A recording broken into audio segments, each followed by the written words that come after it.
Welcome everybody to Two's Company Three's a podcast, Newcastle's #1 film, TV and gaming podcast. If you don't have anything nice to say, just say the nasty thing. My name is Dylan and as always with my co-host Mitchell, a Benjamin Franklin, the length of a football field, Wilt Chamberlain, an average TV show, a century, a milestone, a privilege. A pleasure. Welcome to 2C3 Pod, episode 100? 100.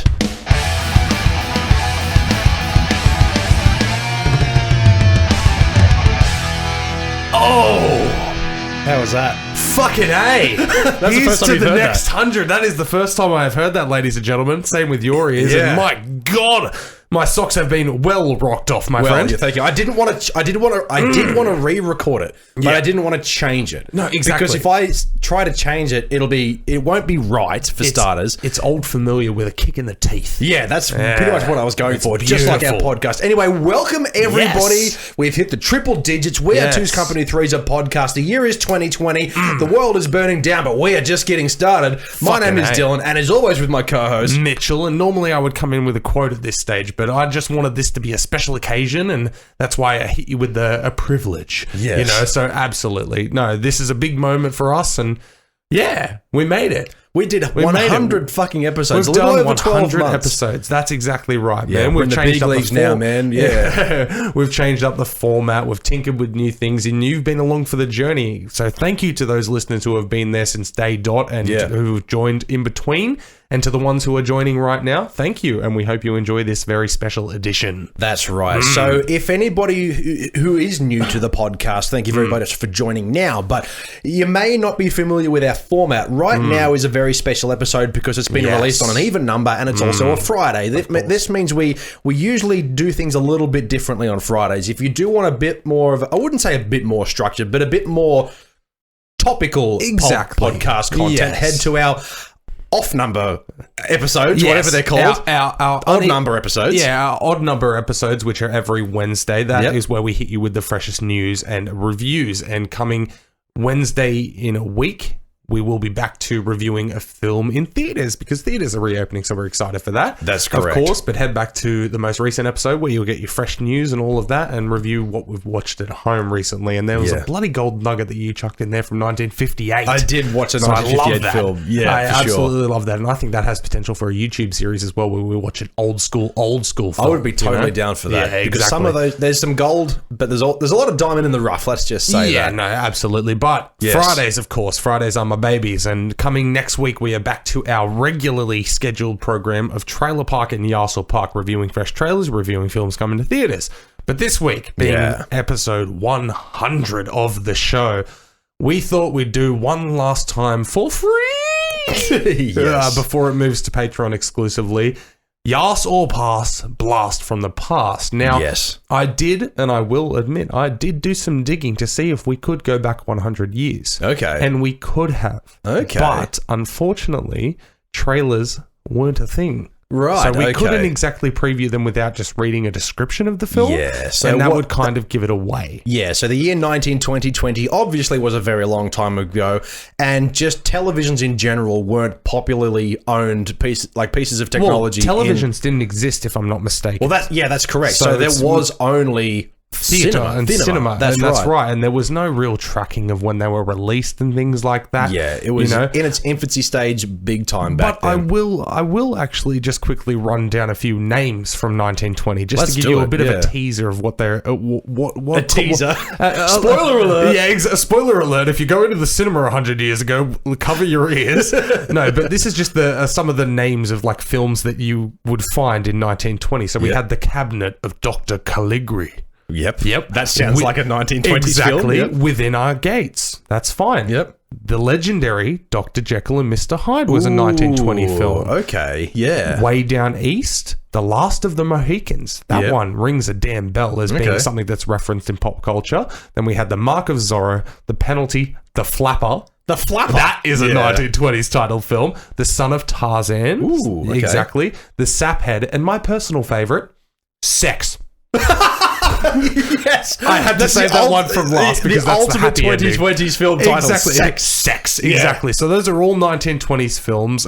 If you wanted to have a squiz at what might have been around 100 years ago, or what you might have listened to in Blast from the Past, if there were trailers for these films, which I'm guessing there weren't. Exactly. That's right. So that's just to show you that we could have dabbled in the world of 100 years ago. Yeah. But for the format of this, we're going to press a very special button that will magically transport us back into the year 1995. Exactly. Yes. More specifically, June of 1995, where we're going to cover 4 weeks. What's that? 25 years ago and 4 weeks of films? Oh, that's 100, ladies and gentlemen. It all ties together. Oh, there we go. Look at that. Put a little bow on that motherfucker. Before we head back to the past, though, we do have a bit of housekeeping. You can find us at 2C3 Pod. Just search that on all social media platforms. Yes. Not all of them, but just Facebook, Instagram, and Twitter. We're course. not on Vero or Google Play or I can't think of the others. MySpace. Yeah. It's still there. I don't know why. It doesn't work. I know. Last time I went on there to look for some old photos, it literally doesn't work. Exactly. So that's how right. does it exist? I don't know why it's there. No. But either way, yes, of course, social medias, but wherever you're listening to or watching us, we appreciate your support and have been saying this for 100 episodes, but make sure it's on your preferred platform. We're available, of course, on Podbean, Spotify, Apple Podcasts, and YouTube. Big Summer Blowout. Yep. If you want to support the show, Mitch is wearing a t-shirt right now. The type of t-shirt you could potentially buy over at Redbubble and or tpublic.com. Head over there, links down below. Absolutely. Thank you to Gun Gear and Graphics for your support in creating this logo and this fresh new feel for the show. For sure. Absolutely. Yeah. Did you want me to touch on Patreon or PayPal? We have those, but we can talk about more of those at the very end of the episode. That sounds like a plan, and we've got some bloody legends that we're going to shout out at the end of the show thanks to their support. We do have some fucking people. That's right. Okay, so... Call back to Wednesday. I love it. All right, I'm going to push this button. Are you sure? Yeah, Is I'm it ready. time? I'm ready. Oh, God, the flame speakers coming. Oh, my God. Wow. Ooh, well, here we are in June of 1995. Everything smells like cigarettes. Exactly. Oh, sorry, I did have smoke. But now I know we're all still reeling from the roller coaster that was the OJ trial, and we're all still devastated that Guys and Dolls just shut up shop in New York earlier in this year after 1,100 performances. But hey, there's no time to mope around. Bill, when the GOAT is back, baby. Oh yeah, Michael Jordan has just returned to the Bulls, and I bet all my money he's going to three-peat again with Chicago. All my fucking money. Mike Tyson was released from jail after serving 3 goddamn years, and he's just in time to see Forrest Gump and Tom Hanks slay it at the Oscars, the lucky devil. I'm sorry if I'm all over the place at the moment. I cannot stop playing Alanis Morissette's Jagged Little Pill on repeat. It's so fucking good, and she is a star on the rise. But anyway, I need to put down the Sega Saturn console my parents got me for my birthday, even though I was slaying Panzer's Dragon Saga, and head on down to the cinema because Dylan just paged me on my Motorola Tango, and he's waiting for me. I guess it must be time for... The button isn't working. Yeah, so pass. Excited from the past. Sorry, yes. No, that's all right, ladies and gentlemen. We should have checked the button before we started recording. It should be there, but okay. It's fine. It didn't work, but we got there in the end. I mustn't That's have right. put my tape in. Exactly. Gosh darn it, Dylan, did you not change that cassette recording I did not device? change that. I'm sorry that on my Casio I forgot to push record and play at the same time for our new tune. Exactly, but that's okay. We are here and we are ready to get rip rolling, that's for sure. Okay. Now we have 7 films coming this month. Okay, so we are very excited and we're gonna go and watch them all. Yeah, we're going to go watch all of these 100%. Maybe. I don't know. These trailers could turn us on or off. Yeah, we could decide whether we're excited or if it's blighted, a word I've never heard before. No, that's exactly right. What an inventive saying you have just come up with. But anyway, let's get straight into it, shall we, ladies and gentlemen? With the first one, we have The Bridges of Madison County. Yeah. Kicking off our previews this week is a trailer unlike any other. In country fields and slight breezes and washing hanging off a clothesline, we find a woman, unidentified at this stage, talking lustfully about a man. Not just any man, a man who immediately had an impact on her and how strong his first impressions were. A seductive male narrator then informs us that this is the most lustful story ever read on film. Starring Meryl Streep and the fucking babe of all babes, Mr. Squinty himself, Clint Eastwood. Based on the epic romantic novel by Robert James Waller and directed by Sir Squints-the-Lot himself, this film sure looks like it's going to make all the housewives bite their upper lips. this, breezing into theaters like a cool summertime breeze. June 2nd. Okay. So The Bridges of Madison County. We've just witnessed the trailer for this film. Now, it's definitely starring two absolute legends in the film industry. Clint Eastwood has been around for a while. Meryl Streep is certainly building up her repertoire of films right now. But it's weird to see a romance film with these two lead actors. Now, the reason I say it's a bit weird is because there is a shot in this trailer. I mean, we'll talk about the trailer as a whole in just a moment. Oh, no, absolutely. But there's a shot in the trailer where Meryl Streep, as handsome of a woman as she is, God damn it, she is sexy. Oh, no, absolutely. And Clint Eastwood, they share a moment where they stare at each other, and there is a clear, large age gap between the two of them. Yes, and I can't help but think, this is a relationship that would not exist. No, I'm not sure that it wouldn't exist, but it just seems unnecessary. Yeah. Like, it just seems like you can do better, love. Yeah, I would expect the top hit romance film of the century to include people of same age, at least. Or at least looking the same age. I'm not saying that Clint Eastwood is, like, not handsome in any way. The dude has it for his age. But there is a clear difference. There's a clear distinction between him and Meryl Streep. Yes, that's exactly right. Yeah. But the thing that really, I don't know, with Clint Eastwood in particular, I just don't feel like this is his type of film.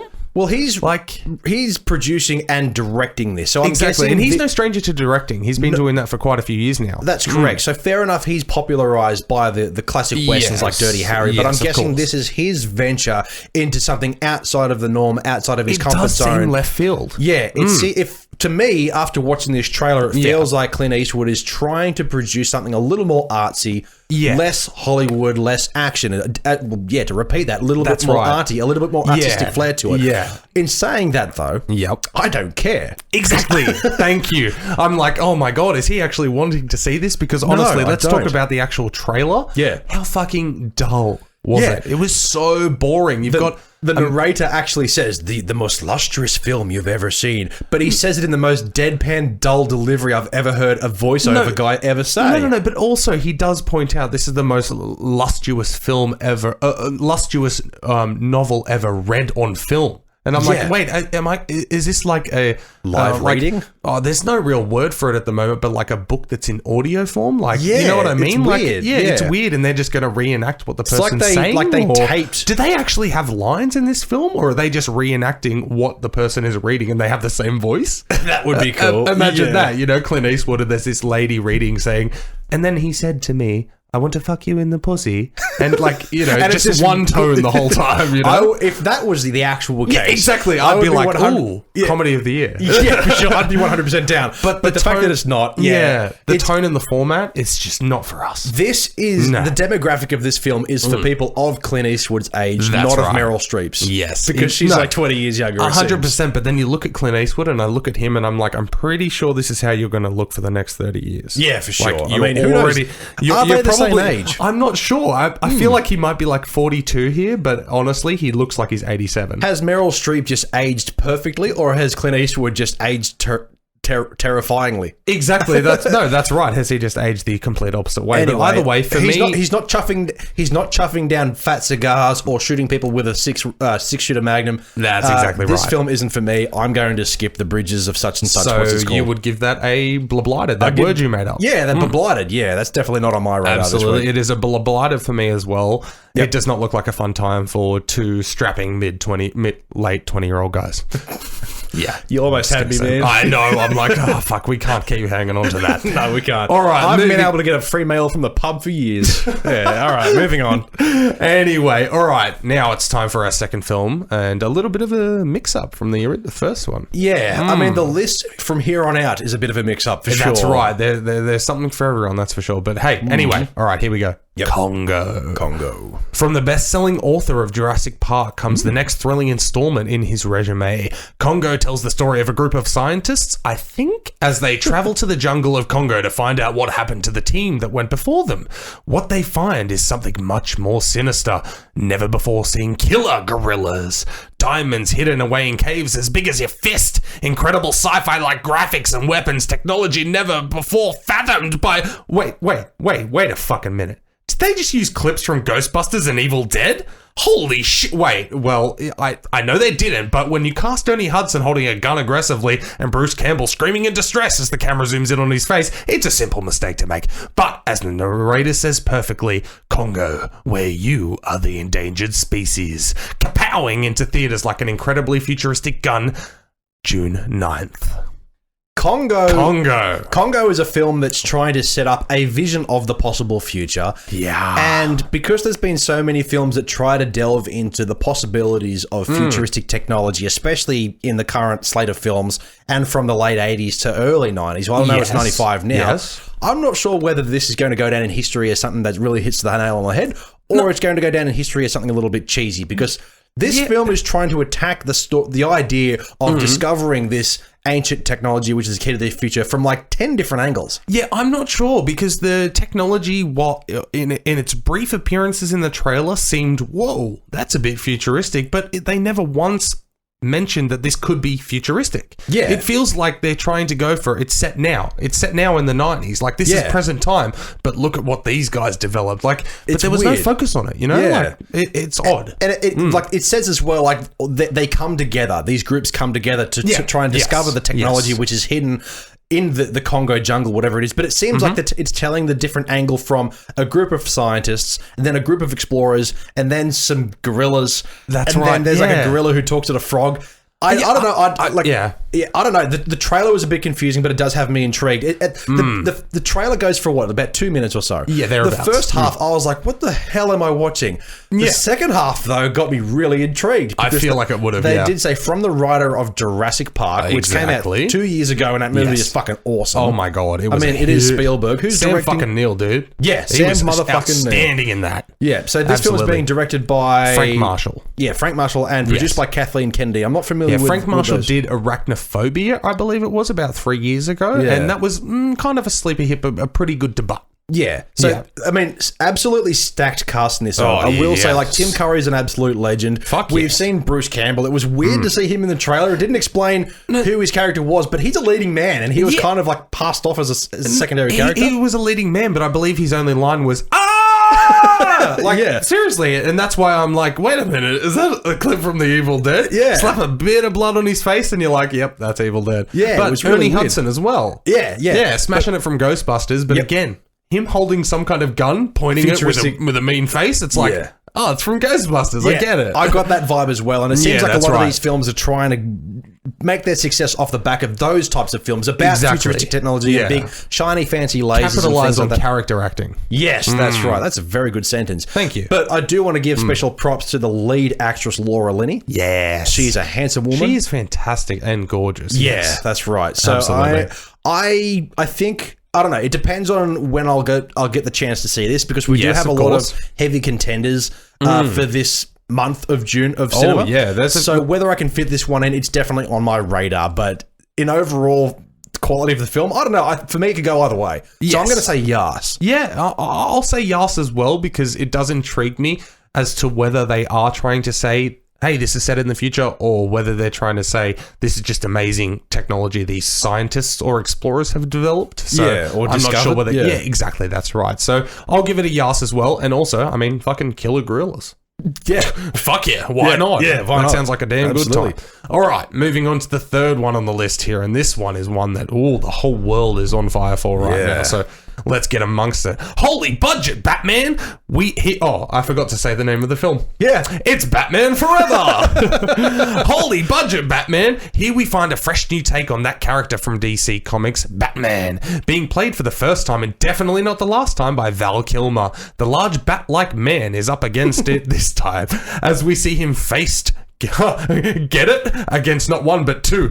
I did it again. Evil villains. The Riddler, Jim Carrey, and Two-Face, Tommy Lee Jones. What will he do when the evil duo rain madness upon Gotham City? Well, he's going to call an adorable man-child in Robin, heartthrob Chris O'Donnell, to his side, and they're going to fuck shit up, but not without some wacky hijinks, absolute golden one-liners, a gorgeous babe or two to impress, and all the goddamn special effects and big-budgeted action that is sure to make This won a fucking hit.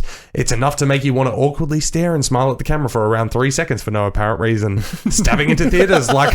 Thank you.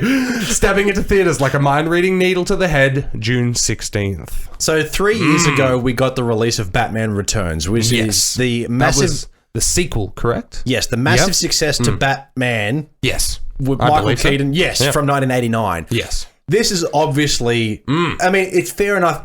It looks like it's trying to be a sequel to those films, but I'm not quite sure the direction they're taking. But at the same time, everything about this is different. Oh, yeah. Like, the characters have been dialed up to 11 and beyond. It's introducing new actors to the franchise, which I'm really looking forward to. Jim Carrey's, massively popular. Yeah. Tommy Lee Jones, who usually plays... True, dude. Yeah. Oh. Yeah. So for him to come in as an over-eccentric villain... That's exactly is going to be an interesting take. However, the trailer did kind of annoy me a bit. I like Jim Carrey. He does have that kind of overly energetic, flamboyant characteristic to him, of course, which I have admired in the past. That's right. But the trailer, just seems like it was so focused on him, and it took a lot away from what the film is trying to convey in terms of like the new iteration of Batman. However, it does show a lot in the way that they're introducing Robin. Yes, Chris O'Donnell, exactly, with a very strange earring. Very intriguing. It's obviously also as well changing the lead man from Michael Keaton to Val Kilmer. Val Kilmer, in his own right,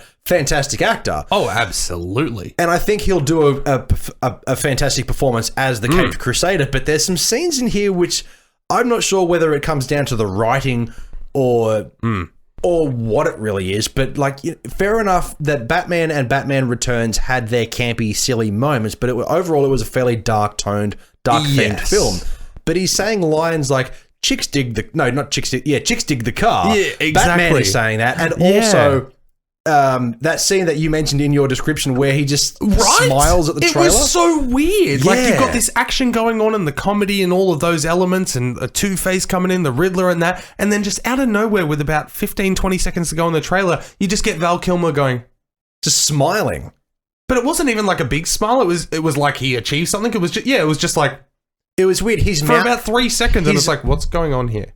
Under the cape, under the cowl, his mouth smiled, but his eyes didn't reflect the smile. No. So it looked really stone-faced and weird. Exactly.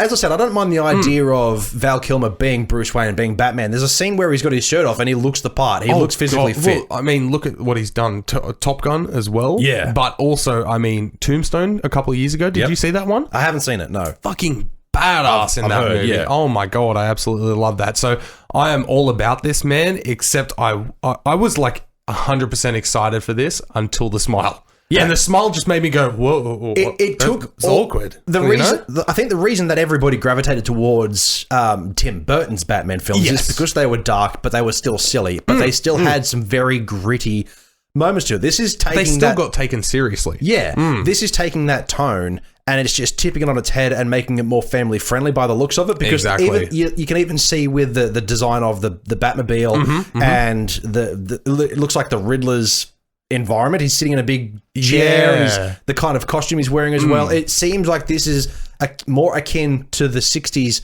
Adam West Batman, more so than being a direct sequel. A little bit more schlocky. Bit more schlocky. Like, it's rather than being a direct sequel to the 1989 and 1992 Batman film. So it's taking it into a new, exciting direction. Yes. Whether it will be good, I can't really identify that yet, but the trailer kind of shows it's going to be too campy. Yeah, okay. I think. See, so for me personally, I think that works, man. And I think we're looking at the future of this character. Okay. I fully endorse... Returning to form? Exactly. I fully endorse this, and the way Tommy Lee Jones and Jim Carrey have been portrayed, I'm all about them being the bad guys, and I love that they're a bit more eccentric. I kind of dig that. So me personally... This isn't excited, despite this little stare. Yeah. So I'm all about this. You couldn't pick two more opposing characters to play villains. You know, you've got Tommy Lee Jones, which has played comedic roles in the past, but essentially a very stone-faced character actor. Yeah. And then you have Jim Carrey on the other hand, which has the energy of an 8-year-old kid. That's right. High on fucking sugar. You put them two together trying to, like, you know, they're almost like they're bashing heads, like, in the film. Yeah. So I'm very excited to see that be portrayed in film. Very much a yin and yang, a water and fire. Yeah, so we'll see what comes from this. But I, as much as I am a fan of DC Comics, Superman, Batman, Wonder Woman and all of that, not that we've got Wonder Woman apart from Linda Hamilton. No, not Linda Hamilton. What's that? Linda Carter. Yes, Linda Carter, of course. I'm still keeping this on the Yas list. Yes. I'm not overly excited for this because there is another film on here I have excitement for. Okay, I was hoping there would be at least 2 more. Yeah. But, okay, so it's a Yas for me. I will be checking this one out. Batman Forever. All right, moving on to the 4th film that we have coming this month. We have Pocahontas. A tale as old as time, forbidden fruit, forbidden streets, forbidden love. How can one go through life after they have met their true love but cannot be with them? Pocahontas tells the tale of a group of Native Americans led by their chief and his daughter, Pokey. Yes, I'm going to call her Pokey for the rest of the trailer. When a group of foreigners, I think they're Englishmen, turn up to explore this undiscovered land, they encounter the natives, and you know what? I don't think they're welcome with open arms. When Pokey runs into one of these explorers, John Smith, wow, what an adventurous name, Disney.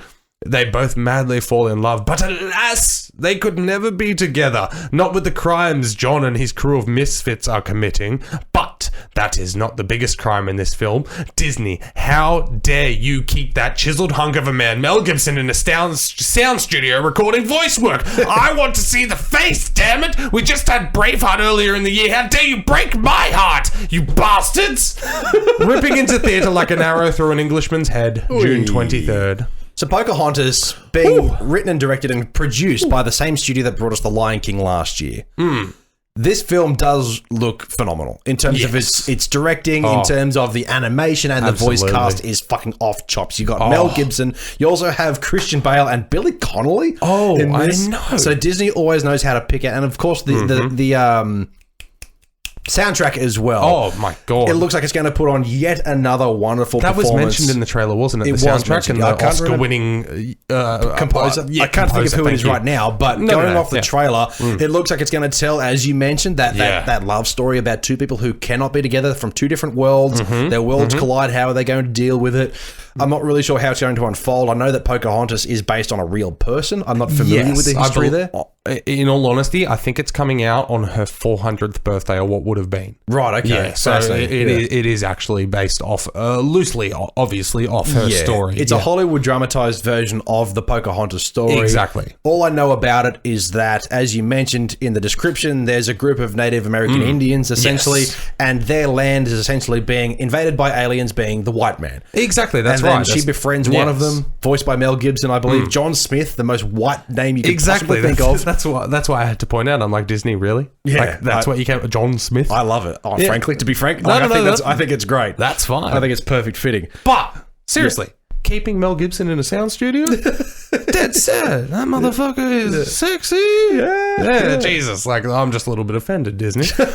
Just got to say. Anyway, it's definitely one for the kids. It's definitely hitting that sort of, family-friendly market for sure. It's not going to take those dives into purely unadulterated sort of, themes of love and lust and things like that, obviously. That's right. But I'm wondering also, with that story being such a sensitive issue that's been around for so long, is this really basis for a family film that you can take the kids to? Because it is such a serious thing that happened, like that's what aliens invading native land. That's what Disney's really good at, is conveying these really horrific, horrendous stories, which naturally would be frightening to children. Yes. But turning them into family-friendly stories, including not just colourful animations and animals that sing, but also writing the dialogue in a way that everybody understands what's going on without being too engrossed into the underlying theme. So that way, for kids, it may pass over their heads, but for the adults, they understand the themes. Yeah, that's right. That way, that's how they become family-friendly, is like when films...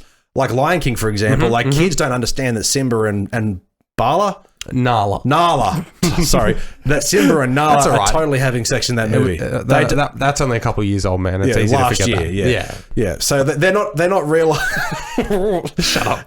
Kids don't realize that those sort of things are happening, but adults certainly do. And that's how it makes these family-friendly films, by not shoving the adult sort of themes in your face too hard. I think this is going to be a wonderful film. Disney has so far, this is their 33rd film, as it says in the trailer, so they've done nothing but crackers so far. I think it'll be good, but it's still on my yas list. I was going to say this one's a yas for me because it does look like a great film, but me personally, not a huge fan of musically singing, all that kind of jazz, and there was a heavy amount of that in here, so I assume it's going to follow that tone. So it's a yas because it does look like a good film. Yeah, but it's your typical Disney recipe.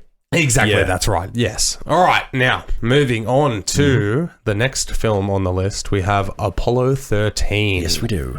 What do you get when you cross Tom Hanks, Bill Paxton, Kevin Bacon, Gary Sinise, Ed Harris, Kathleen Quinlan, Mary-Kate Shellhard, director Ron Howard, and a fucking spacecraft stuck in orbit? You get this fucking sick-looking trailer for Apollo 13. These astronauts embark on the trip of a lifetime, a dream come true, if you will, for them to travel to the goddamn moon. They board the Apollo 13 with incredibly high hopes and in jovial spirit, but what's that? Space had other ideas. Oh shit, they're in for it now. They didn't even make it to the moon before their ship takes damage and they are quickly running out of breathable air. The clock is ticking and the race is on for them to either be brought back to Earth safely, repair the damage they took, or evolve the human species enough to be able to breathe in space. You know, all totally realistic options. Bursting into theaters like a flaming shit part through space, June 30th. Yeah. I'm a fan of space exploration and NASA. I won't go into why, but we've talked about it between the two of us over privately telephone conversation. Exactly, you paid me about it the other day. Yes, for sure.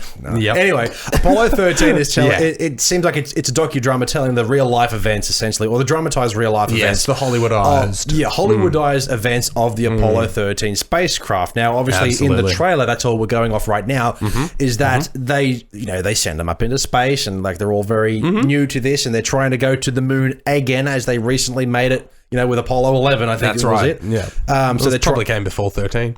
Maybe. Yeah. Anyway, so they're trying to go back, but they do come into some issues. Now, that's right. The Apollo 13, that sounds relatively accurate because they did stumble upon some serious fucking issues up on that platform. Yes. I'm not totally up on the history of Apollo 13 as I am on number 11. No, that's fair. I do know that there is some tragedy involved there, so I fucking love the cast, which I think that they've chosen exceptionally well to convey the emotion that these astronauts may have experienced. Absolutely, man. You've got Tom Hanks, who's fucking slaying it. He just won Best Oscar for Forrest Gump, so he's killing it. And you got Bill Paxton and Kevin Bacon. Yeah, for sure.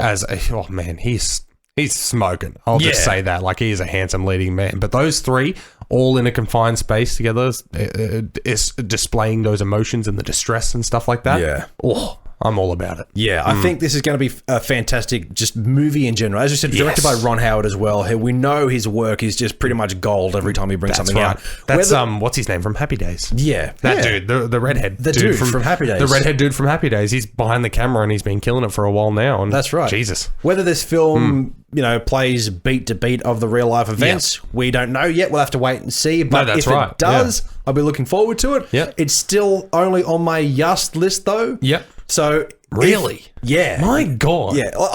Surely I've picked one that you like. Oh, you'll get there. I am looking forward to this. As I said, the cast is great and I really like the story. I'm intrigued by these kind of stories. I love science fiction, but I also love it when films try to play off real life events that humanity has really experienced. You know, especially with space exploration. It's fucking fascinating. Yeah. You know, what could possibly be out there. So I'm really looking forward to this film, but it is still only on my yas list. No. That's more than understandable. My biggest question coming into this is, can Tom Hanks go 2 for 2 with the Oscars? Like, because I love my award shows, so you never know. Yeah.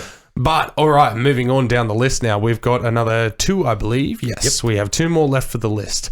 Now, I believe this is the one that's going to get you, but we'll see.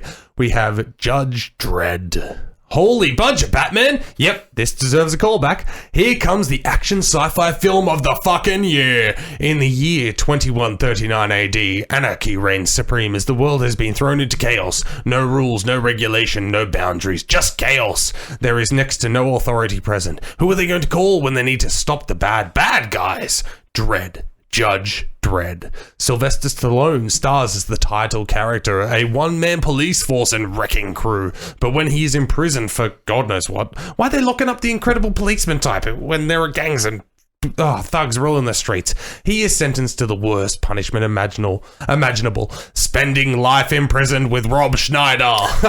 Just kidding. Life imprisonment. Ha ha ha. But on the way to prison, their spaceship is ambushed and he gets to escape and take down the people who have wronged him or something. Full of over-the-top fire, explosions, sci-fi related gear, androids, and violence. This is one that I will bet anyone is as successful financially as it is visually breathtaking.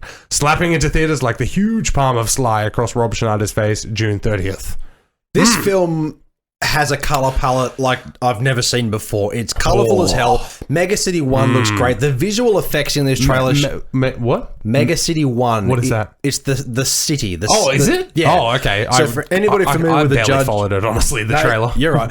So the Judge Dredd universe comes from the comic book pages. Okay. And, you know, I know that the Judge Dredd... franchise, essentially, comic book franchise, does have its hardcore audience. Of course. One thing I do know for sure, though, is that there's one thing that's going to make the fans upset. A lot of this film, I believe, like, I haven't read many of the comics, but I am familiar with Judge Dredd, what it's all about, and Mega City 1 and why the judges exist. Yes. And I'll get to that. I know nothing, so... I'll get to that in a moment. But the thing about Judge Dredd, he's so fucking solid and good at his job, he never takes his helmet off. Okay, right. In the trailer, obviously Sylvester Stallone, I believe, is the perfect cast for Judge Dredd as this the frame, the jaw, the really gigantic, tough, hardened police officer. Yes. You know, I think he'll play the perfect Dredd, and I think he's even got the voice for it as well. Fair enough, he does have the lisp with, like, you know, the problems he has with his mouth, but I think that'll add an extra element. Just ask Adrian. Yeah. Adrian. This will add an extra level of character to the live action Judge Dredd version. However, I'm not sure what the fans of Judge Dredd are going to, you know, feel about this. It's just like Batman, like we talked about earlier. There are changes to the canonical comic book versions of these, but it's okay because it's a film adaptation. Yes. You can almost do what you want with it, with basically paying homage to the comic book pages. Mega City 1, as I said, the special effects in this film look phenomenal. Like you said, visual colours. Oh my God. Yes. It looks violent as hell, as it should be. I think Sylvester Stallone looks like he's really giving it his all. He looks huge and he looks emotional. And not only that, in terms of like the special effects, but I love the idea that the fact that there's a big puppet robot in this. Oh man, it looked incredible. Holy shit. So it reminded me so much of Terminator. Yeah, for sure. So that's only came out a few years prior to this as well. Exactly, that's right. And it seems like it might be capitalizing on that, but Judge Dredd being an original property of its own, it's allowed to do this. Yeah, for sure. So, you know, whether the fans of Judge Dredd, the franchise itself, are going to be open to the changes this makes, I don't think it should matter. Get over yourselves. Fucking enjoy the movie for what it is. But at the same time, I think it looks like an action-packed, gloriously violent, fun film. I like Rob Schneider, despite what you think about him. I enjoy his That's just flair. a little jokey joke, but you can tell he's in there as comedic fodder. Oh, absolutely. But Sylvester Stallone, Diane Lane, Rob Schneider, and Max von Sydow as basically the head of the Mega City 1 police department. I think Judge Dredd is going to be a fun time. And for me personally, here it is. It's my excited. Yes, it is. Good. I knew I'd get you with at least one. No, absolutely, dude. This, honestly, like I said in the description, it sounds like it's going to be the action sci-fi movie of the year. Yeah, for sure. It looks intense, and the visuals and the special effects and all of that, all about it, man. Yeah. Absolutely all about it. So, yes, excited for me as well. All right. As Mel. Yeah, I'm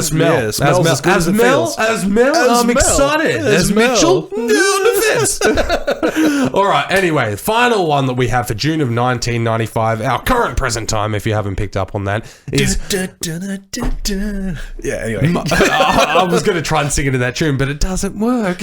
Mighty Morphin Power Rangers, the movie. Yeah. That's right. Hold the phone. Do we have another contender for best sci-fi action visual effects blockbuster? Looks like it, as we get the feature film based on the hit TV series Mighty Morphin Power Rangers. Not much to go on with the plot here, but seemingly as per normal, the Rangers are faced with saving the world against the evil Zorgs, a group of purple dudes who have wizard-like powers and are in incredible realistic makeup and prosthetics. My apologies. How can they manage this unthinkable task? Well, they have incredible, huge, transforming dinosaur robot things that smash/save their way through the city streets, full of action and one-liners made famous by the television series. This is sure to be one for look out for, even if you aren't a Rangers fan. Screeching into theaters like a prehistoric robot dinosaur, June 30th. Are you familiar with the Power Rangers television series? Have you watched much of it? What I said in there about it, even if you're not a Rangers fan, I'm not. Okay. No. Because neither am I. Oh, damn. Yeah. That was a hit and a miss. Yeah. So to look at this film from the perspective of a Power Rangers fan, neither of us can do that. Unfortunately, we don't have that. I thought we might, but damn, we missed out there. But from the outside. I'm trying to think of the film, the TV show that I have watched that is very similar to this, which I do enjoy. It's not Voltron. I'm trying to think of it's very Indonesian. Yeah, so never mind. Oh, okay, right. Yeah. But anyway, Mighty Morphin Power Rangers. Yeah, okay. So from what I know of Power Rangers, though, it's popular because of its craftiness, and its cheesiness. Yes, every episode that I have seen people seen essentially over the shoulder is that there's always a big baddie in a big rubber suit, and they come together, and the sets are really crafty in the way that they've got these big gigantic plastic robots smashing into these big giant monster things.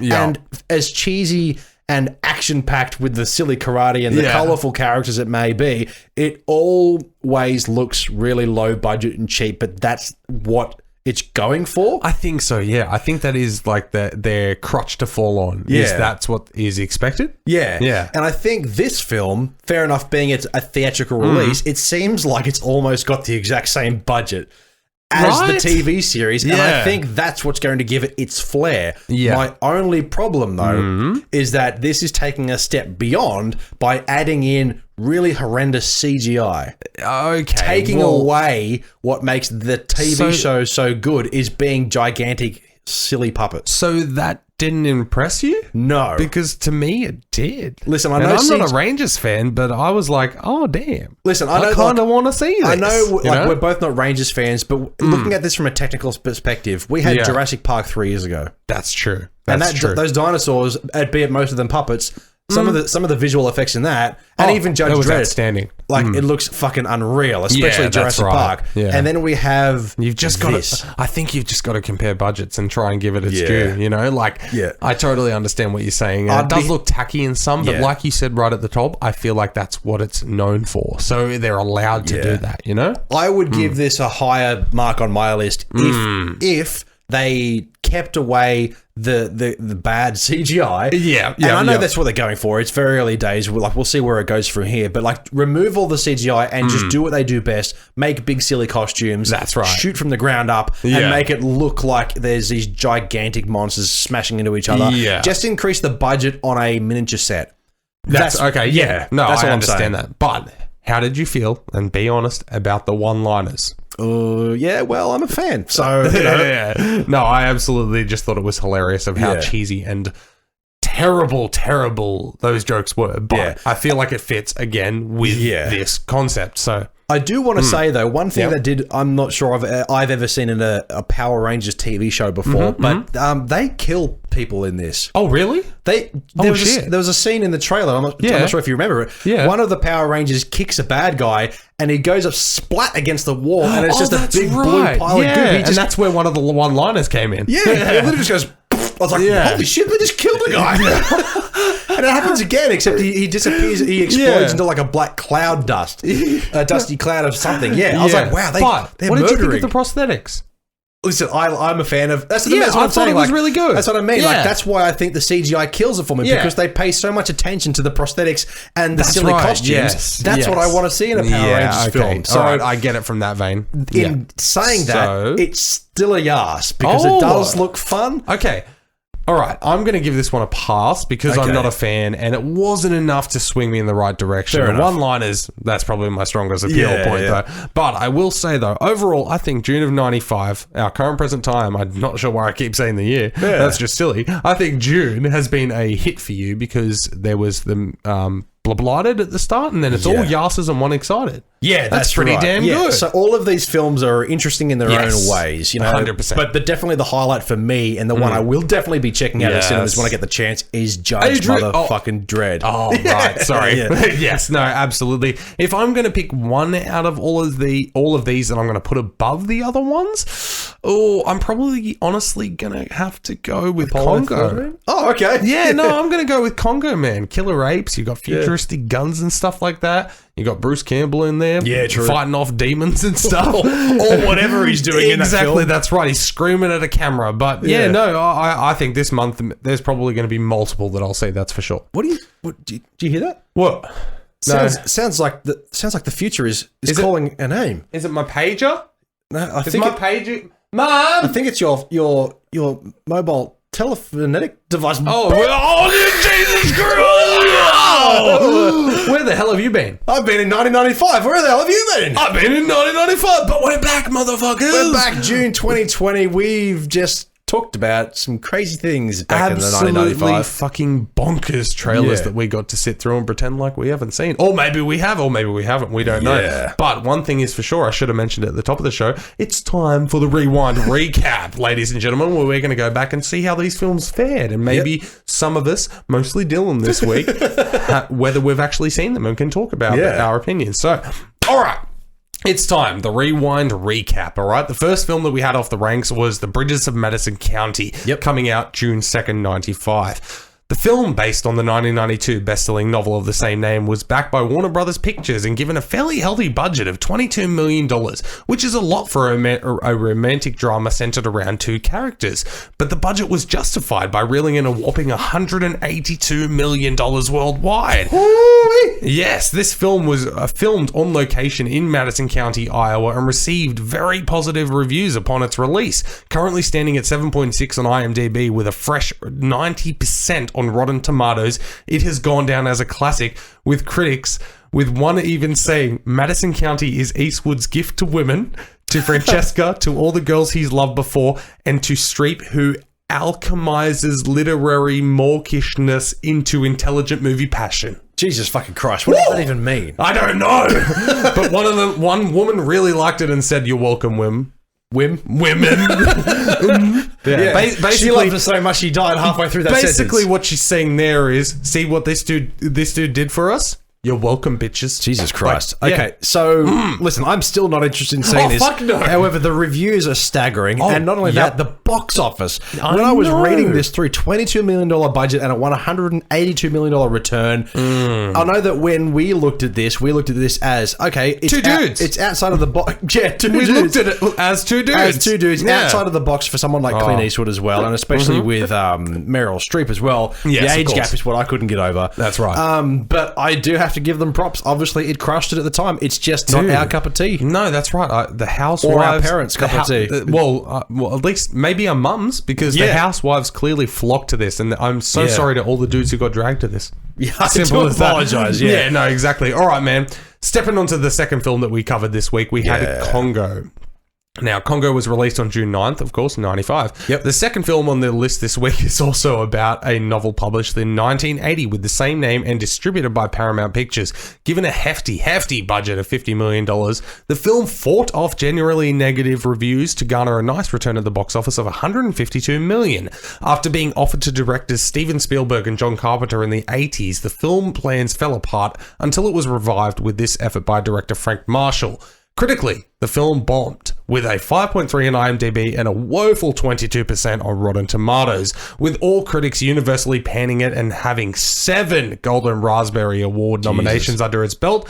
One lone critic praised the film, our good buddy Roger Ebert, who gave the film 3 out of 4 stars. Yeah, right. Of course he did. Spastic. Yeah, going from the trailer, like I haven't actually seen this film, or at least I don't think I have. No, I don't remember ever seeing it. This film looks like its tone and its direction was all over the fucking place. Oh, 100%, man. One thing I do want to say, though, the film that we just talked about, The Bridge to whatever... Bridges of Madison County. Yeah. One of the producers for that, you'll be familiar with the name Kathleen Kennedy. She's one of the producers at LucasArts, and she's responsible and producing pretty much all of the modern Star Wars films. Yeah, there you go. She's also the producer of Congo and the wife of Frank Marshall, the director of this film. There you go. So, they've had a Small killer career. world in Hollywood. Yeah, they've had a killer career. I just wanted to bring that up. No, That's absolutely. interesting, That's an awesome little tidbit, and I'm disappointed I didn't find it, honestly. But do you think the box office is a reflection of the time where they didn't have the option to see things alternatively? So now, because there was no ability to see trailers ahead of time, really, other than occasionally on television. And very rarely on television, and mostly before a movie you're about to watch. That's right. So people wouldn't go to the movies as often as they do now, you can't essentially. just YouTube a movie trailer like we do for That's right. Or you'd have to wait for the film to come out and then watch a television program like Roger Ebert, for example, explaining their opinion of the film and then decide whether you want to go or not. That's right. Where in this case, people looked at the trailer and said, you know what, that looks interesting, let's go. But it turns out it sucked. No, exactly. And that's what the world used to be like, man. A lot simpler than what we have to go off with people saying, no, I've heard that sucks, or I've seen that and sucks. Then you go in with an expectation, and then even if a film you may have liked, you hate now. And don't get it wrong, that can be a positive as well. If you hammer into me, this film's shit, I go in with a shit attitude. I'm like, oh, that wasn't too bad. Yeah. So it can have its perks. But yes, and one thing that I intentionally didn't point out in any of the descriptions and that, I did briefly in one, but the narration. Yeah. The narration, I think that drew a lot of people in back in the days. Yeah. If you have a brooding voice saying they've got laser guns with grillers, you're like, oh, gorillas shit. with laser guns. Exactly, that's right, Bruce Campbell. Seriously, what the fuck though? I don't know.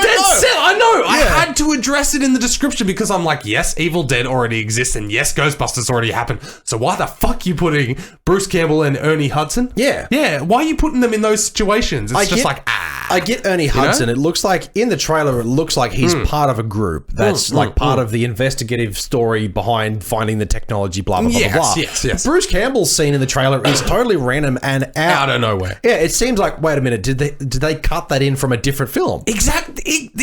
So I had to look up, is he actually in it? And yes, he is, but he's played off. Exactly. He's all the way down the bottom, so you literally chucked him in because people would recognize the face screaming. Yeah. Simple as that. That's so it. I reckon they did that fully on purpose, and hey, they made some money, that's for sure. So in saying that though, after all we've just discussed, I kind of still want to check it out. No, I know, so do I, because it looks, because like we don't dismiss old films. No, 100%. Dylan watched a 1958 film this week, okay? And it was fine. Exactly, we can't brush them aside, but like we said while discussing it briefly and then just then as well, the timeline, I don't get it. Is it set in 1995 and they've just got amazing fucking Ghostbuster-like technology, or is it in the future? I don't know. That's one thing I did want to bring up. I'm glad you mentioned it. Is older films' depictions of what the future could possibly be. Oh, fuck. A lot of films from the 90s and earlier really fucked this up. And I think they should... What I think cinema has learned from its mistakes, and they either set films set in the future 100 years from when they were produced, or they don't mention it at all. That's right. There are some films that do it really well, and they ignore what year the film is supposed to be set in, and they leave it up to speculation. And then you've got other films which are like, in 2001, people will be flying in. It's like, well, you shot yourself in the foot by making that film 10 years prior. Exactly, that's right. But at least like a film like Judge Dredd, which we'll discuss in a moment, they say 2139. It's like everyone who knows this movie will be dead by then, That's fine. Whereas Back to the Future, they took a stab at 2015 and no. Yeah. No. In saying that though, Back to the Future gets away with it because it's comedy. Oh fuck yeah! A lot of the satire, dude. A lot of the science fiction futuristic films have a serious tone, and they take themselves seriously, and then they shoot themselves in the foot. But it's up to the viewer's discretion as to whether Congo nails it or not. That's right. But I'd like to think that they are doing what you mentioned, and they're just not mentioning times. No, that's right. Yeah, exactly. Playing it safe. Yeah, for sure. Alrighty. And the next one we have on the list is the animated film from Disney, Pocahontas. Wait. We talked about a different film before that one. Did I mix them up? All right, cool. All right, Pocahontas. We'll shuffle it around. No, that's fine. We'll go down to what we did in order. Batman Forever. I changed it on one of the lists, but not the other one. I'm angry with myself. Batman Forever, all right? June 16th. Val Kilmer made his debut and farewell as the Battered Man in this Warner Brothers film, working with a staggering yet unsurprising budget of $100 million. 100, episode 100. Thanks, everybody. But it was justified as the comic book fans who grew to love the two previous adaptations by Tim Burton flocked to this film with a box office return of $336.6 million. Fucking hell. Kilmer was incredibly difficult to work with during filming, and during production at one stage he didn't speak to director Joel Schumacher for 2 weeks after Joel called him out on his shitty attitude. Yep. Critically, the film fared poorly, holding a 5.4 on IMDb and a 39% rating on Rotten Tomatoes. Despite this poor response, the film received 3 Oscar nominations for cinematography, sound, and sound editing. Chin up, Val, at least. He's lost. Oh, yep. Sorry, my apologies. Hey, Chin up, Dylan, Val. didn't know you showed up. Chin up, Val. At least you didn't have to endure the horror that was Clooney's Batman. Yeah. Small side note, after a long battle with cancer, we addressed on Wednesday as well, but I thought I'd chuck it in these notes since it is a Schumacher film. Yep. Small side note that after the year of battling cancer, director Joel Schumacher just passed away this week on the 22nd of June, 2020. He is remembered fondly as the visionary director behind St. Elmo's Fire, The Lost Boys, 8mm, The Number 23, and The Phantom of the Opera, among many others. Yeah. Yes. I love the fact that Joel Schumacher, making this campy as hell film, just trying to be as fun as possible, gave Val Kilmer shit for being a fuckwit. Fucking A, dude. Yeah, like he needed to be put in his place. Yeah, and I would imagine that Joel Schumacher is the kind of guy who's like, listen, bucko. Yeah. Buckle up. We're fucking doing this. Stop being such a pretentious prick. And we've talked about this on previous episodes. Of course. Or fairly recent episodes of this podcast where Val Kilmer himself has gone through some pretty tremendous health issues with suffering throat cancer. Yeah. And now on the other end of his throat cancer where he's beaten it, but now he's in a point where he's struggling to speak and he's just trying to enjoy his life most he can. He's come out and actually said, you know, like, I wish I wasn't such a pretentious asshole. He's I realized. wish I didn't take so many things as seriously. And it sounds like this is one of the films where he did. And Joel Schumacher's like, listen, motherfucker, would like step in fucking line. And I really like hearing about those stories. That just shows you what kind of person Val Kilmer was versus Joel Schumacher in 1995, where he's like, dude, stop being a fucking asshole. And Val Kilmer's like, yeah, that's I'm not going to talk to you now for 2 weeks. That's right. You've got Batman on. That's crazy. That's during production. The main star was not talking to the director for 2 weeks. Yeah, that's such a fucking pretentious prick. Such a petty move. At this stage, he'd been around Hollywood for like 10 years or so, Top Gun and then Tombstone. So he was a pretty big name, but at the same time, fucking grow up. Yeah. And do you remember that we talked about this a little while ago where Warren Buffett visited the set to meet Batman, that's right, but they didn't care about They Val. just wanted the suit, not Val. Yeah, well no, they didn't want Val, they wanted they wanted Batman, but they just wanted the suit, so anybody could be Batman, so it was no longer special. Yeah. Shut the fuck up. It's a comic I book guarantee character. that was around this 2 week period as well. It would He's have like, been. fuck this. Anyway, actually we said the budget respectively massive, as you would expect, coming off the back of Michael Keaton, Tim Burton's Batman. Yes. The box office, as we just discussed, people would have flocked to it, obviously. Not surprising at all. But obviously, 25 years later, exactly, we now know the stories behind this film and how it came to be and why the designs and of the set and the Batmobile and the Bat costume and everything was so fucking ridiculous. Because it had to get approved by McDonald's first so they could put them in Happy Meals.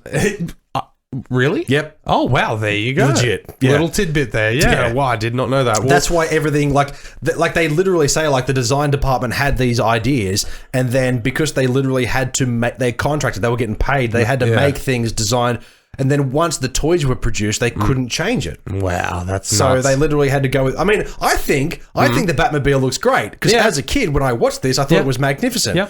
I've recently watched Batman Forever. Yeah, and I like, so you go from Tim Burton's Batman with Michael Keaton. Yep. They've got that serious tone, but they are enjoyable. Yeah. And then you have Batman Returns with George Clooney. The return of who plays? No, that was Batman and Robin, wasn't it? Batman and Robin. That's what I'm thinking of. No. Batman Returns was Christian Keaton. Bale. Oh yeah. Oh wait. No, it is Batman. Batman Returns. Sorry, is that was the second Keaton. I meant Batman and Robin. Yes, is where you have Chris O'Donnell return, of course, and Nicole Kidman. Yeah, and then I'm not sure about Nicole, but you've got Uma Thurman in there, correct. of course, and Schwarzenegger. And that film I really fucking like, and that's also Joel Schumacher. No, that's right, exactly. But in the middle here with Val Kilmer, and Jim fucking Carrey and Tommy Lee Jones.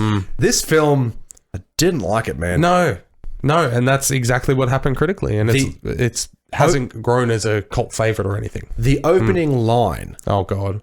Have you seen this film? Oh, it's been a long time, dude. I have seen these ones, though, but it's been a while. The opening line, Alfred Pennyworth says, would you like to take a sandwich with you, sir? And Val Kilmer comes down. He's next to the Batmobile, and it spins around, and the camera zooms in and goes, I'll get drive-through. Oh, I am legit. That's exactly what it fucking... That's the opening line. I was like, Batman wouldn't go through fucking McDonald's, man. Like, come on! Yeah, exactly. Yeah. Maybe if Alfred turned around and said, all right, shut the fuck up, motherfucker. I made lunch. Shut up. Like his little bag, yeah. But so I don't know. I just can't imagine though Batman. Either way, I just can't imagine him driving in the Batmobile and then going, yeah, chicken and turkey. He's not going to eat a sandwich, Alfred. That's right. So, but anyway, yeah. This film is fucking ridiculous. We get it, and most of the listeners, I'm sure, have dabbled in this as well. Yeah. But anyway, all right, now jumping back up down the list to Pocahontas, okay, which came out June. No, that's right. I fucked up the date, so I didn't edit in this one, but it's Pocahontas. Yeah. All right, the 33rd full... I am so sorry, ladies and gentlemen. This is the 100th time we've done this, okay? So the 33rd Disney full-length animated feature film was obviously distributed and funded by Disney and given the largest budget to date this week on the list. Fucking idiot. With $55 million spent. My apologies. I fucked them around. Okay. And Disney knows how to play well with their money as this returned a ludicrous box office of $346.1 million. Yeah. When this film was released to VHS, Disney shipped 17 million copies to stores, with 9 million of those being sold in the first week alone. Critics were 50-50 with this film as it holds a 6.7 on IMDb and an average of 55% on Rotten Tomatoes. Critics seemingly were unified by saying the animation, musical score, themes, voice performances, and songs were outstanding, but the film was lacking in story and a muddied tone.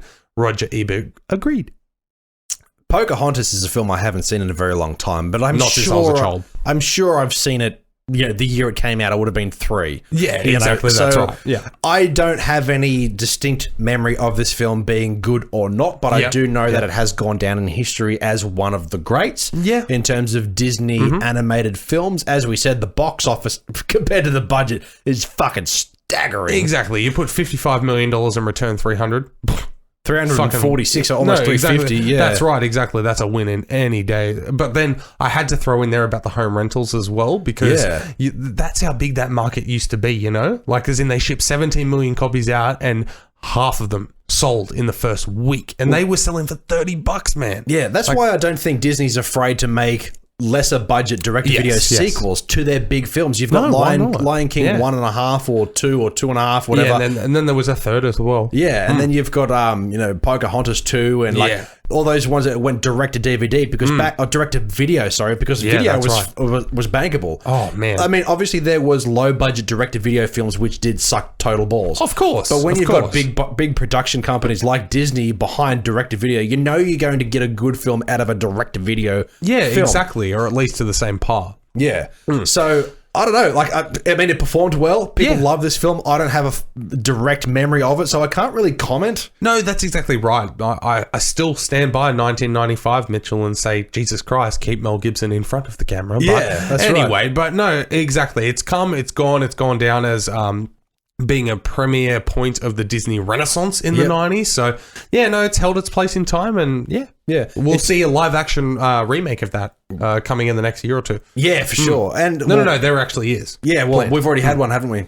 Have we? Avatar. Aha! This guy. I was watching the trailer. I was like, "Wow, it really is." You know, because after we found out that like Pocahontas, Avatar was basically written off the story of Pocahontas. Yeah, I always told myself maybe I should go back and watch that film to see the parallels. And, well, you've seen the trailer, and you can see it exactly. I will say in Pocahontas, very slightly less hair fucking. I'm just saying. I'm just saying. A little bit less exactly. There's a smidge less, I honestly believe. Yeah. But I mean Billy Connolly is voicing in this, so there's definitely a smidge of hair fucking in exactly. This. Yeah. That's right. Like, but that's still up for debate. Anyway, all right. Moving on to the next one we have here. We have Apollo 13. That was released on June 30th. This Universal Picture film is based loosely on the aborted 1970 lunar mission by Apollo 13. What kind of sound effect was that? I didn't even push a button for that one. What the fuck? That was my throat. I don't know what happened. Did you swallow your chewing I went gum? to breathe in, and it's like my throat went, I'm going to fold into 6 waves and see how you do. Oh, my Lord. My apologies. Should I apologize? He's playing his own didgeridoo, ladies and gentlemen. I can't wait to hear that back because I couldn't hear. My ears blocked up when I said it, when I did it. Oh. Anyway, right. Apollo 13th. This Universal picture is based loosely on the aborted 1970 lunar mission by Apollo 13. Given a respectable $52 million budget, the film was a huge hit, raking in $355.2 million.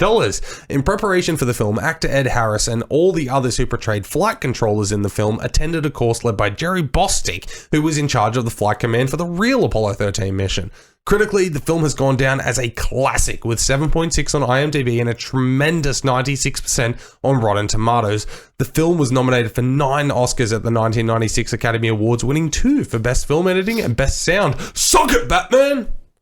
Because that was one that was nominated for. So yeah, there you go. Apollo 13, a fucking classic. Yeah. The Tom Hanks, Bill Paxton, Kevin Bacon. Yeah, I don't have a recent memory of this, just like Pocahontas, but I'm sure I've seen this one point in time. It's incredibly familiar. I fucking love the 3 main actors being Tom Hanks at the time, or maybe not at the time, maybe a few years later when I was old enough to think for myself. Yeah. I really, really fucking like Tom Hanks. You've said repeatedly that he's been one of your favorite actors for the last 20 years. But also, Bill Paxton is always the best supporting actor ever. Absolutely. Dude needed a leading role, and if there's one out there, let me know in the comments down below. There was. I'm sure he was in Twister with Helen Hunt, and I'm like, come on. I know it's Helen Hunt, but no, I liked Helen Hunt, and I like Twister. No, but that's what I mean. There is a joke about Twister. Give me 1 second to Google it very quickly. Okay, no worries, but.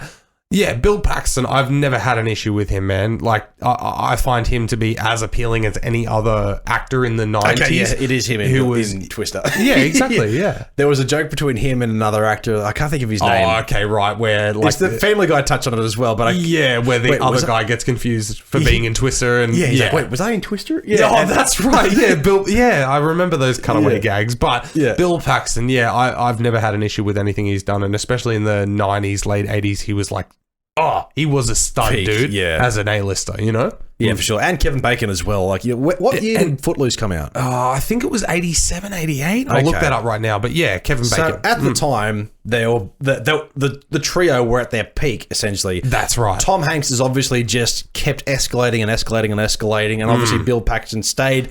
84. Okay, yeah, it's a fairly older movie now. I didn't That's realize right, so old. But Kevin Bacon was in the original Friday the 13th. He was, yes. That's right. Trivia there. Kevin Bacon is always in the movies you remember, but you don't remember him being in. You know, like, I love Kevin Bacon, but he's always in things that you're unfamiliar with. I can tell you exactly how he died in Friday the 13th. I'm sure you can. Yeah. Well, he's in that movie that's out. What did we talk about? Yeah, You Should Have Left. That's on VOD right now, apparently. Yeah, I think in just America. Dirty dogs. Exactly. Yeah. I know, but we'll get it soon. Yeah, it's cool to see. Like, you've got 3 different characters. I think the most interesting thing about this, because I don't have a direct memory of the film, but just the legacy of the 3 main actors. Yeah, Tom Hanks has stayed at the top pinnacle Hollywood films of like ever since.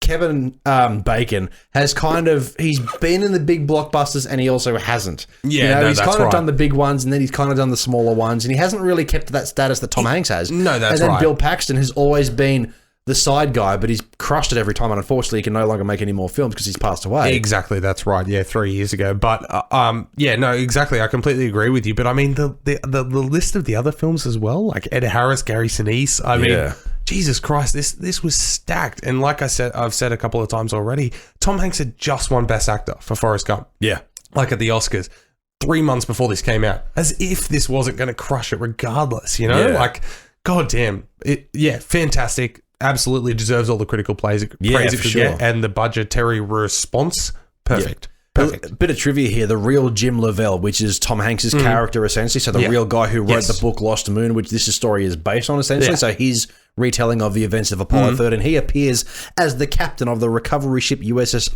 Iwo Jima. There you go. So like he's actually in the film as well, which is pretty like, there's cool little Easter eggs. Yeah, nice little nugget in there. Yeah, for sure. All right, absolutely. We've got 2 more to touch on before we wrap up shop here. Anyway, we have your pick for the week. Yes. Judge Dredd. Yep. This film, based on the comic book character of the same name, was distributed by Buena Vista Entertainment, gifted a huge budget of $90 million.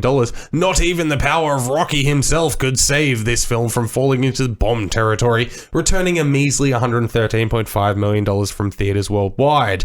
The script was rewritten during production up to 4 times, and during development, Arnie Schwartzy was penciled in for the role. He dodged a bullet there. Critically, the film didn't fare any better than the financial side of the film, holding a 5.6 on IMDb and a non-surprising 19% on Rotten Tomatoes. Gene Siskel, Roger Ebert's BFF, voted the film one of the worst films of 1995 in his worst of list, and Stallone was nominated for Worst Actor for 1995 Golden Raspberry Awards. Drop your gun and prepare to be judge. Don't worry, we're judging you, Sylvester. I don't give a fuck what anybody says. I knew it. I love this film. Hey, like I know that I understand that it has its problems, but you're looking at this objectively. Fair enough, there are some vast differences between the film and the comic books. As I said about the taking his helmet off, the fans went fucking bananas for that. Of course they did. He never takes his helmet off. Like, get over it. There has safety first, kids. Yeah, there has been a not a remake, but like a new Dredd film called Dredd, starring Carl Urban, and that a few years ago. and that film definitely does. I would say probably the most accurate comic book adaptation from page to film ever. Yeah, okay. Based on any comic book. But that film didn't perform either. Yeah. Because it's not original enough, I think. It's a bit weird. Yeah. That film in itself is fucking awesome. It is really, really, really fucking good. Yeah. But this film, I remember, for Judge Dredd from 1995, I remember me and my brother loving the fuck out of this movie. That gigantic robot thing. Yeah. I'm pretty sure, if my memory serves me well, this is the only Judge Dredd media that robot actually appears in, apart from maybe one comic which came out after this film. I may be wrong about that. Yeah. But it's just this big puppeted robot, so it's built live. It's not CGI or stop motion. This thing's a big puppet. Yeah. And he rips guys' arms off, and you know, it's really violent. You've got the cannibals in the desert. Yeah. And you've got the other guy, I can't remember his name, but like he plays basically a clone. Rob Schneider. No. He's 100% there for comic relief. He doesn't need to be in this film at all. I think that's probably what killed it. Yeah. But I think Stallone's performance as Dredd is fine because it's supposed to be a campy comic book film. Yeah. I think he's great in it. Yeah. And then there's what's his name? I'm trying to think of the character's name. Yeah. But would you say though you accept the fact that your opinion is somewhat biased? 100%, because I watched this when I was like 10. I thought it was the greatest, most violent, fantastical film ever. So exactly. So I need to rewatch. As I said, I understand the problems with it. I understand its connections to the source material may be differing, and I understand from a film perspective that some of the story elements may be a bit lacking, and some of the visual effects may be lackluster. But I just love it for the sake that this film, I think, is just fun. Yeah, just plain old fun. No, that's fine. And I'm sure there is many other people like you, but unfortunately they weren't in 95 where they could have helped the box office return. If I could have, if I wasn't 3 at the time, I would have gone to see this. You would have been there with turnstiles on the door to the cinema. For sure. Absolutely. All right, wrapping up, let's put a bow on this bitch with the last one for the week. That was 95. The entire week of 1995. Exactly, that's right. It was one big fucking week. Yeah. Anyway, Mighty Morphin Power Rangers, the movie. 20th Century Fox makes its way onto the list this week, spanking down another nothing budget of $15 million for this feature film based off the uber popular Mighty Morphin TV series. So the $15 million, that explains all of your I was right. points. Exactly, that's right.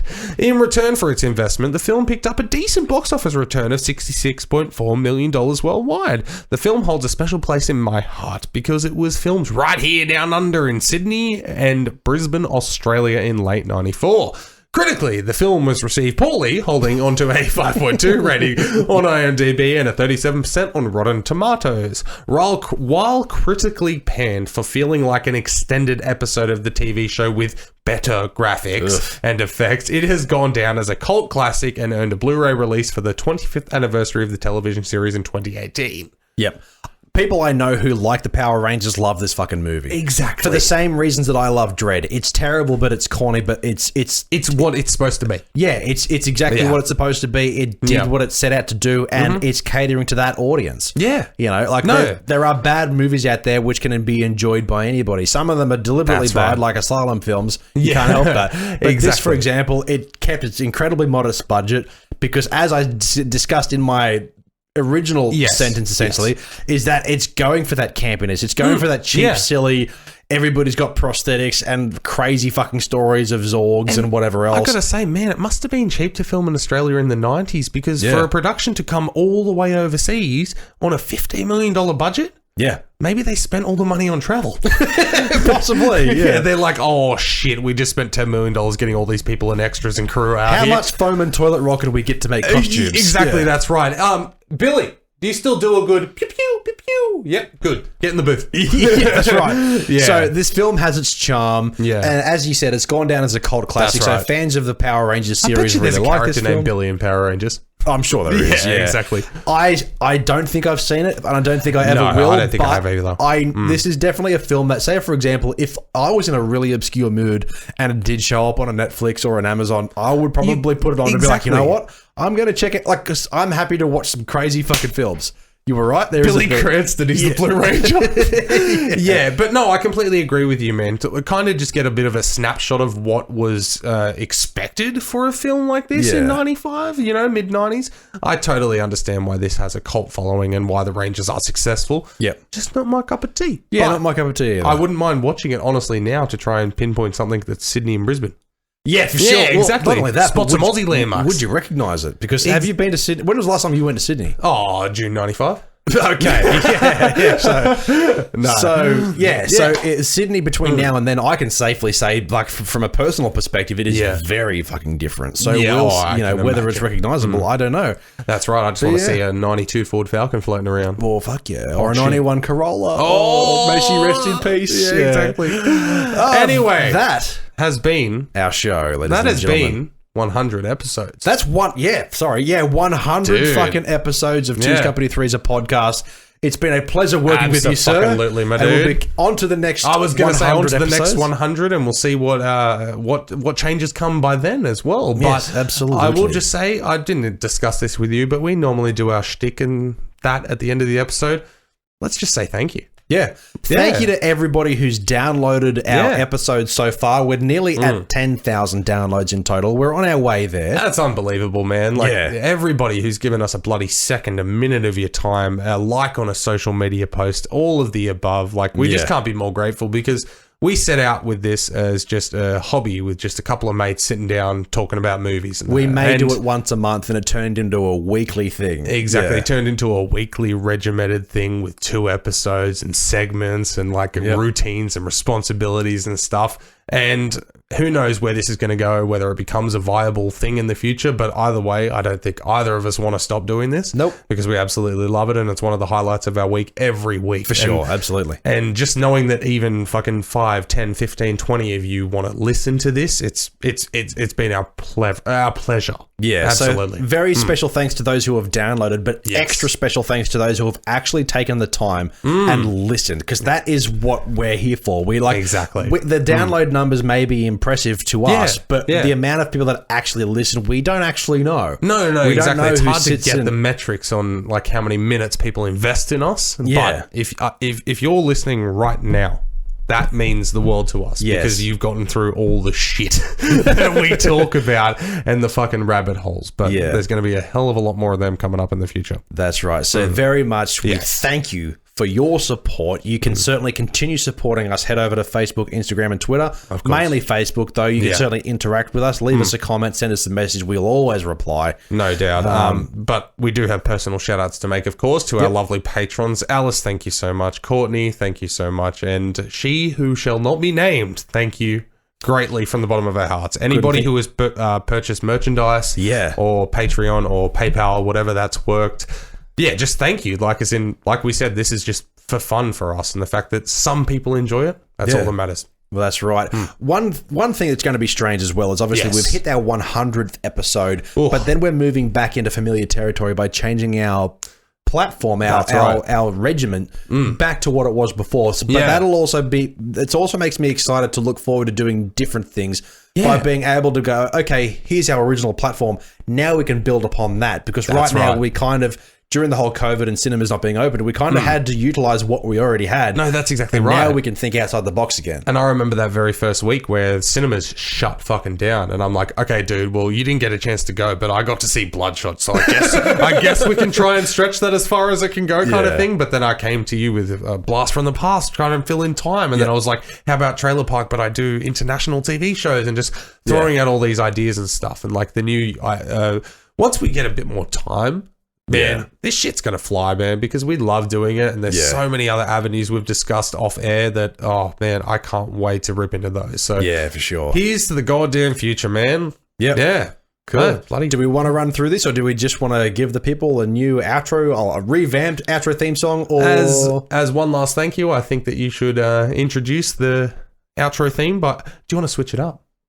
Okay. Yeah. No, the outro thing is Dylan made a brand new outro as well, which I'm very excited to hear, and I haven't heard either. Make sure you press it hard as well. Yeah. Absolutely, I will. But do you want to just flip the rolls for the last we little can line? do that. I mean, you haven't had a chance to do it yet, but anyway. Yep. Wait, for the whole thing or just for the last line? Just for the last few lines. Absolutely. Well, last few lines? Oh, yeah. Anyway, thank you everybody for tuning in, of course. And again, here's to the future, and here's to the next 100, all right? My name is Dylan, and as always with my co-host... Mitchell! Oh, wait, did I say Dylan? You did. Oh, I did? Oh, sorry. My name is Mitchell, along with my co-host... Dylan, and we are Two's Company, and you are the podcast.